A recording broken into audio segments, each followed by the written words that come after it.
I'm Stuart Varney. I'm Harris Faulkner. I'm Brian Kilmeade, and this is the Fox News Rundown.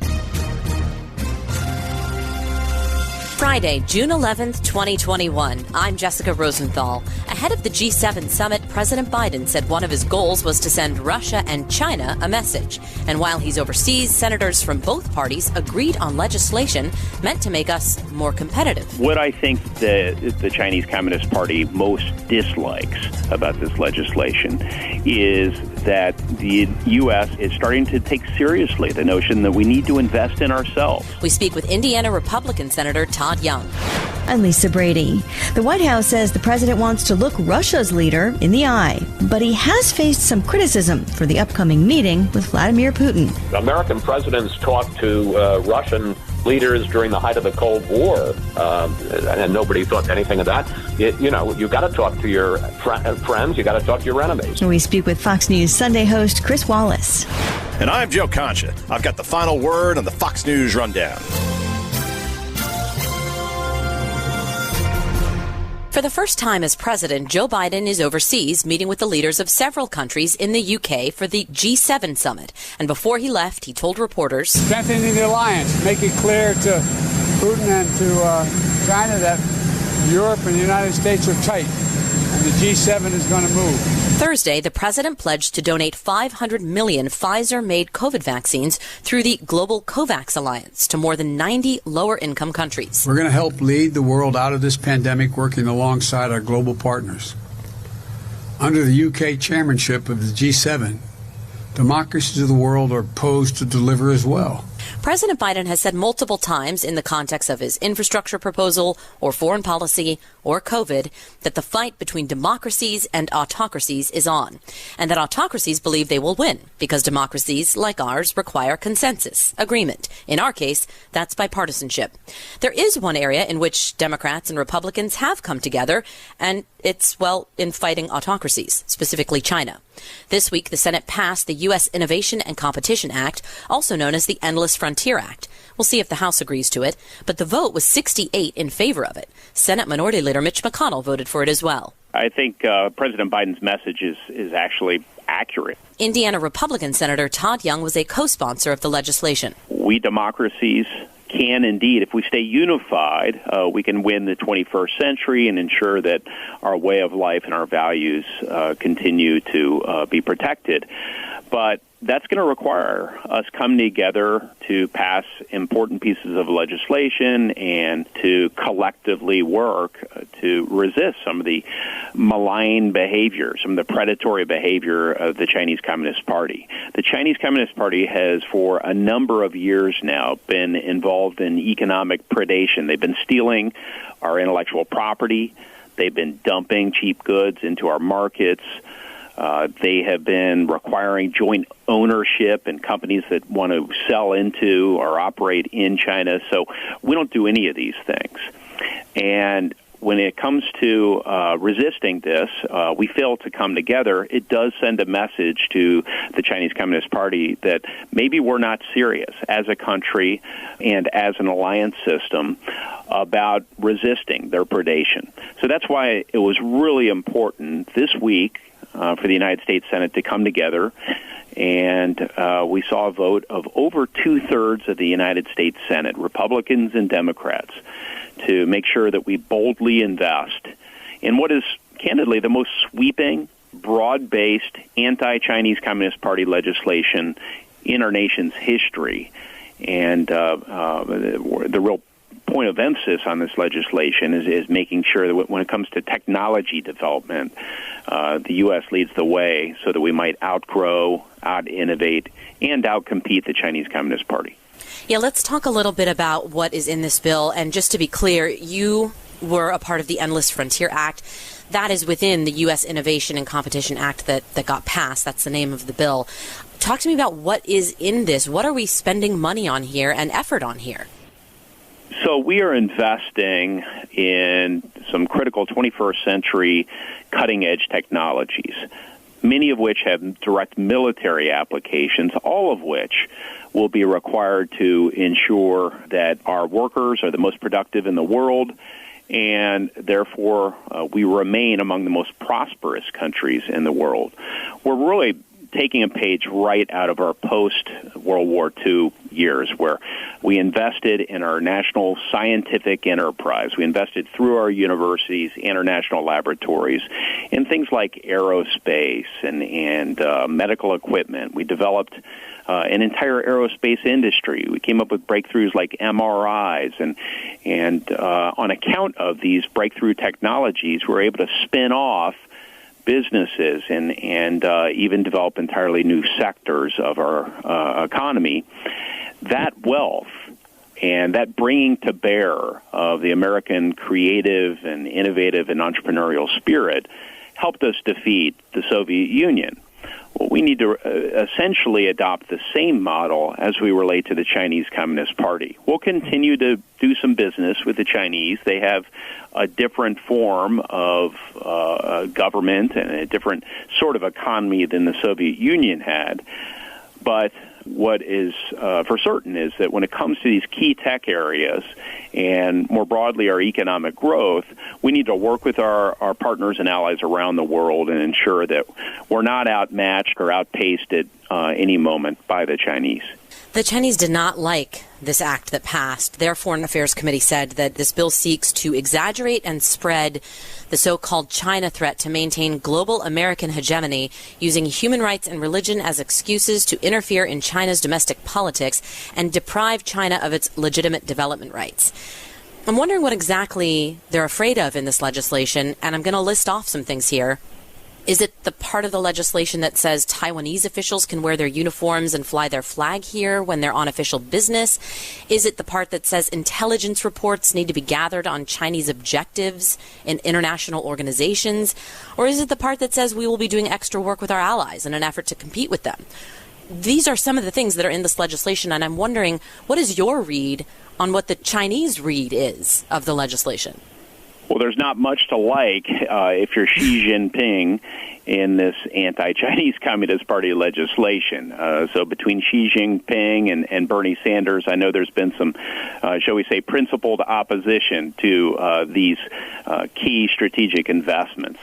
What I think the Chinese Communist Party most dislikes about this legislation is that the U.S. is starting to take seriously the notion that we need to invest in ourselves, in our people, through training and education and opportunities for all of our citizens, regardless of where they live and what circumstances they grew up in, and in our key technology areas so that we can start the businesses that will help define the 21st century and ensure that people in my state of Indiana and across the heartland can enjoy 21st century high-paying jobs, and giving us the wherewithal to hopefully deter any conflict with the Chinese and resist any pressure they might place on some of their neighbors. But should any conflict ever arise, we will be ensuring that our war fighters never have to fight a fair fight if we have the most sophisticated technology. Senator, do we need to walk some line here? You know, the Chinese own quite a bit of our debt, right? They make a lot of our critical supplies, our pharmaceuticals. We're talking about bringing supply chains back here. What kind of line do we need to walk? Do we need to be hesitant about upsetting them at all? And I don't mean that like, oh, we should bow to the Chinese, but they could disrupt us, right? I mean, we do make a lot of things over there still.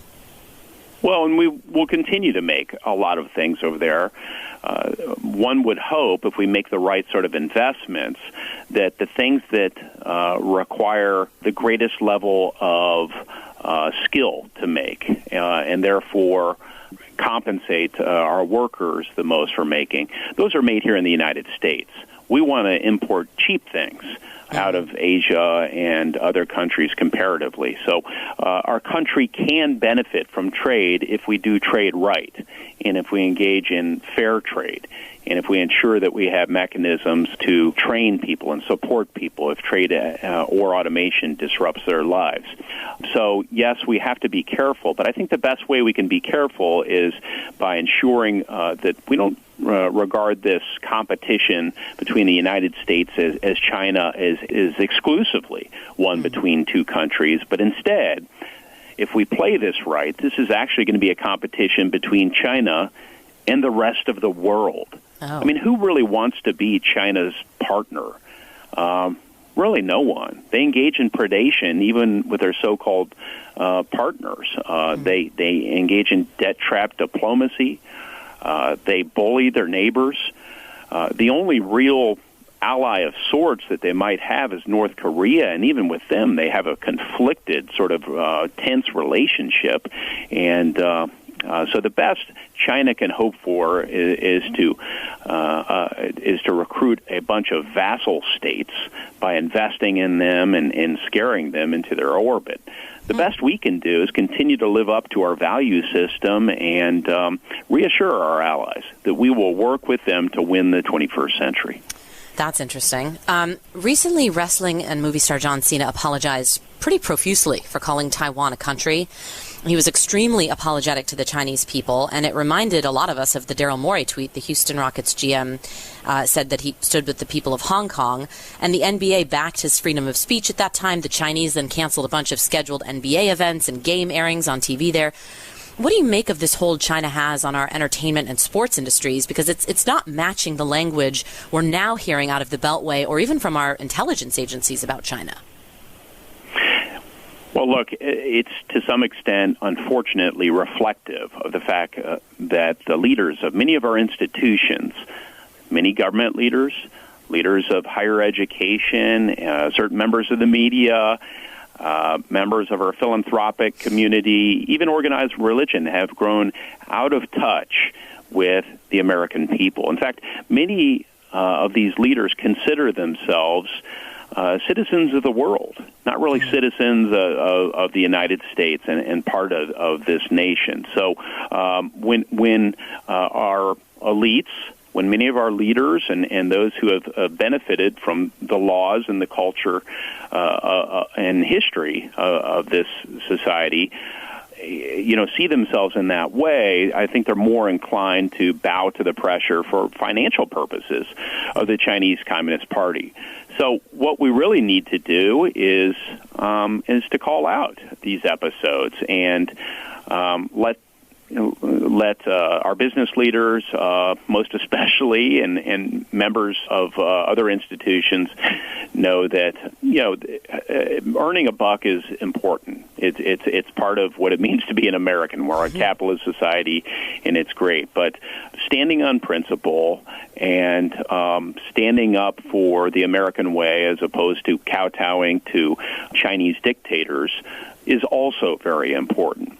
And I don't think it's very difficult to reconcile the two. In fact, I just dined with the ambassador from Taiwan. Now, it will upset Xi Jinping and perhaps upset the sensitivities of some people here in America that I refer to the ambassador of Taiwan as the ambassador as opposed to the representative. But this is about reassuring our democratic allies around the world, just as the president has emphasized. If our government leaders can't do it, and the leaders of our other institutions can't do it, then the American people will begin to lose faith in our leaders. Indiana Republican Senator Todd Young, thank you so much for your time. Thank you.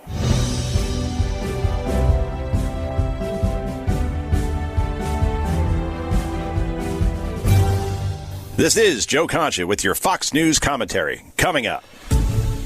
When President Biden first landed in England on Wednesday, he wasted no time teeing up next week's meeting in Geneva. To meet with Mr. Putin to let him know what I want him to know.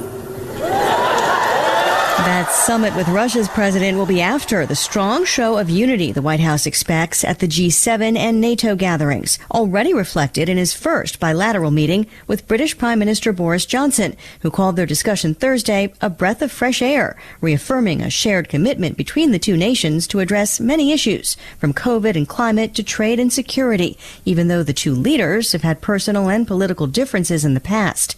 Less than 5 months into the Biden presidency, how important is this trip? Well, it's not make or break, but what's the old line? You never get a second chance to make a first impression. Chris Wallace is the host of Fox News Sunday. And I think he's got to make a first impression both on his friends, our friends, and our adversaries.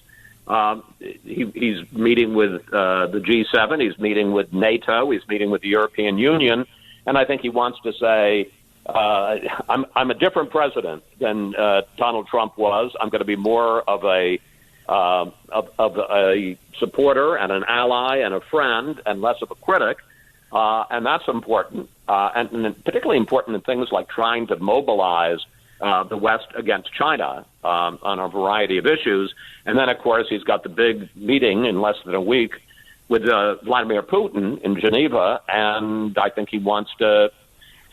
There's not going to be any big agreement that comes out of this, but I do think he wants to make it clear to Putin his resolve, American resolve. Right now, there are a lot of issues, the Ukraine and nuclear arms, but I think the most important issue affecting Americans right now is ransomware, and the fact that these gangs of hackers inside Russia are shutting down our oil pipelines, are shutting down our meat supply system.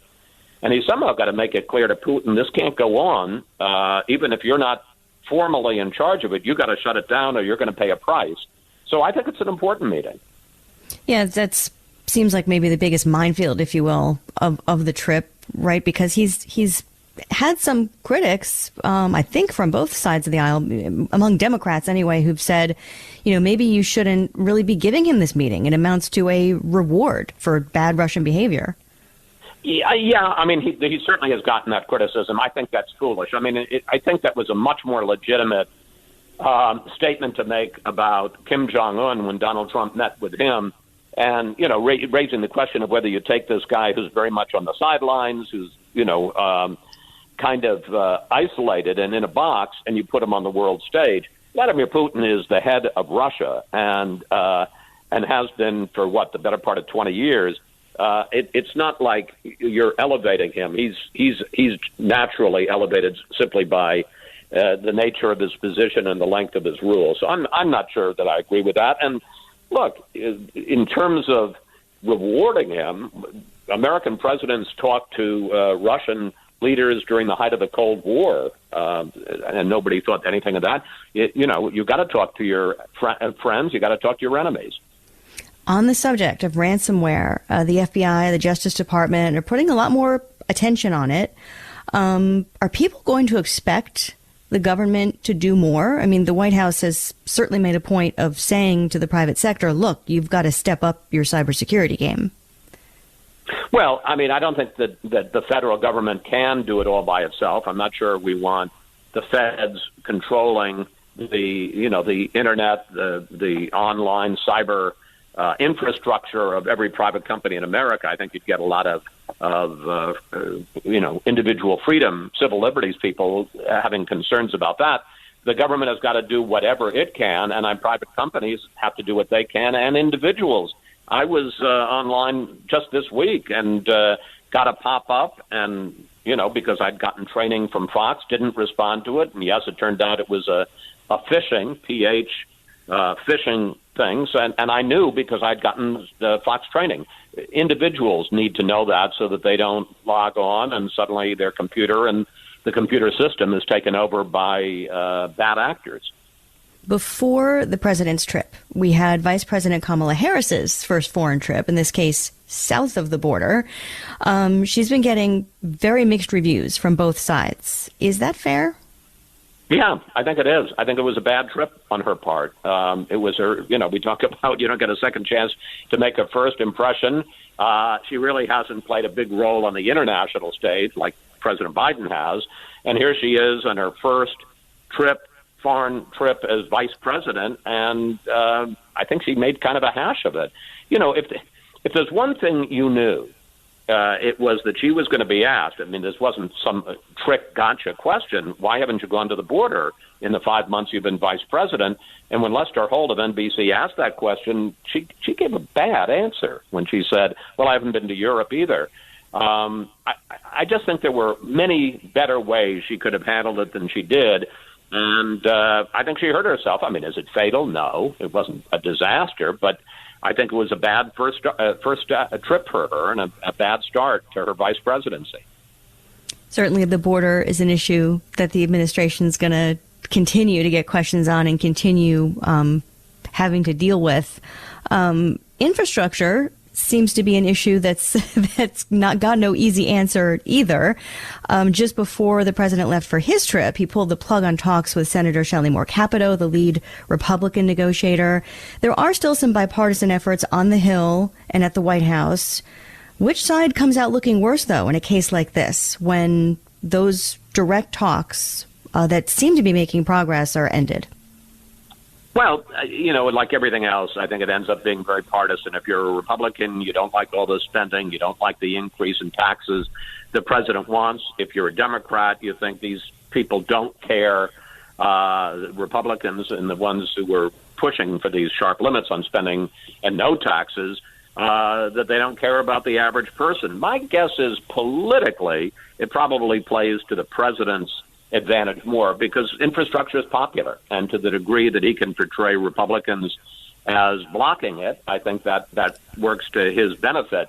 But when the Republicans say we're not going to raise any taxes because that's just the red line for Republicans, as somebody said the other day, asking them to undo the Trump tax cuts is like asking Democrats to repeal Obamacare. It is just a central pillar of what they believe in, and you know, to discredit that, to go back on that, would really tick off their base. Remember, Biden's original plan is still out there: $4 trillion in new government spending and $4 trillion in new taxes. I don't think he'll get there, but I think in the end there'll be a reconciliation bill. If it isn't, if they don't pass anything, it'll be a real mark against Joe Biden in the first year of his presidency. Simmering around the country are a number of school-related issues, especially critical race theory. We've had more and more parents showing up at school board meetings in Loudoun County, Virginia, in particular, not just over that, but the firing of a gym teacher who spoke out against a transgender-related policy. A judge ended up ordering that teacher get his job back. It seems like many parents around the country, though, have come out of the pandemic fired up on a variety of issues. Yeah, I think that's probably true. You know, they've had a long time to think about it. They're not very favorably disposed towards their school system, and particularly not to the teachers' unions, because they would love to have gotten their kids back a lot sooner. And there are some social issues, and frankly, Republicans are pushing them, like critical race theory, like transgender girl participation in girl sports. I think these are issues that animate a lot of people around the country. I saw some video from the school board meeting in Loudoun County, which is in Virginia, just west of D.C., and people were pretty fired up about it. So, you know, look, remember a few years ago, I think maybe it was 2012, Common Core, and the whole idea of this core curriculum mandated by the federal government. Now, the feds are not mandating critical race theory, but, you know, any idea that local school districts don't have control over how their kids are being taught is going to set parents off. There's just no question about it. Well, there's so many things you could talk about. Who do you have this week on Fox News Sunday? Well, the big story, I think, is the president's trip. We're going to be talking to former Secretary of State Mike Pompeo, get his view of how the president's doing at the midway point on Sunday after he's met with the allies before he meets with Putin. We're also going to talk to the Democratic chair of the Senate Foreign Relations Committee, Robert Menendez, how he thinks it's going. And then on this question of trans girl participation in sports, Donna DeVerona, who back in the 60s was the golden girl of American sports. She won 2 gold medals at the '64 Olympics, also in Tokyo. And she is trying to find a middle way, saying that, for post-puberty, that she doesn't think that trans girls can just participate in girl sports, that they either have to have separate competitions or there needs to be some hormone treatment to take away their testosterone advantages. Pretty controversial interview with her, and I think it'll get a lot of people talking. And that's all on Fox News Sunday. Not to be missed. Chris Wallace, host of Fox News Sunday, thank you so much for coming on the Rundown. My pleasure. Thank you, Lisa.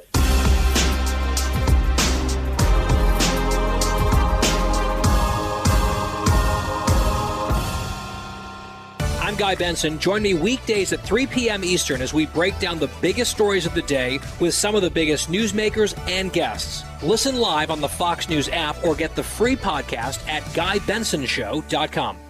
Rate and review the Fox News Rundown on Apple Podcasts or wherever you listen. And now, some good news with Tanya J. Powers. A graduation speech given by a Massachusetts high school senior is one that's sticking with many people long after the notes of pomp and circumstance have faded. Verda Teta addressed her fellow seniors at Fitchburg High School and spoke about resilience. The Washington Post reports Verda's family is from Ghana, and she not only is headed to Harvard, but she's been awarded a prestigious state scholarship, too.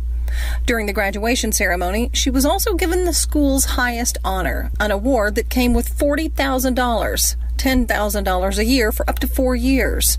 She accepted it and headed back to her seat.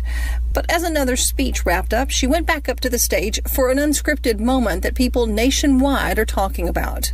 Verda said she'd been hearing the addresses from school leaders who talked about being bold and selfless, and she announced that she wanted the school administrators to consider giving her award money to someone going to a community college, like the one that helped her mom, who went to community college when she was 39. Verda plans to study chemistry on a pre-med track at Harvard, and she later told the Boston Globe that she had already gotten scholarships and financial aid to help her go to college. Fitchburg principal Jeremy Roche says Verda's wish for the award will be honored, saying what she did, quote, represents the best of humanity. Tanya J. Powers, Fox News.